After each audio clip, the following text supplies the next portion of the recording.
বিগত 3 বছর ধরে এমএমআর ইকো ফার্ম আপনাদেরকে খেজুর গুড় প্রোভাইড করতেছে।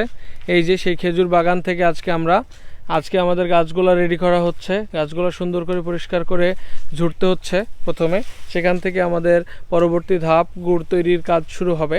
এই যে আপনাকে দেখায় আমি এদিকে প্রত্যেকটা গাছ এরকম করে ইন্ডিভিজুয়াল সুন্দর করে পরিষ্কার করা লাগে, করে এইভাবে এই যে পরিষ্কার করা হয়।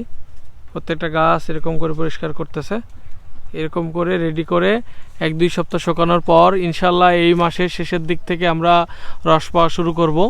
তারপর থেকে আপনাদেরকে গুড় দিব একদম অথেন্টিক 100% খাঁটি মানের গুড়। প্রত্যেকবার যেভাবে প্রোভাইড করে থাকি আমরা, কোনো টেনশন নাই আপনাদের, নির্ভেজাল একদম, কোনো ধরনের কেমিক্যাল হাইড্রোজ কোনো কিছু মেশানো থাকে না আমাদের গুড়ে, সব কিছু একদম খাঁটি মানের পাবেন ইনশাল্লাহ। এই গাছটা ওইরকম করে সবগুলো ঝোড়া হবে। তো ছোট্ট একটি ভিডিও, সবাই ভালো থাকবেন, সুস্থ থাকবেন, আল্লাহ হাফেজ।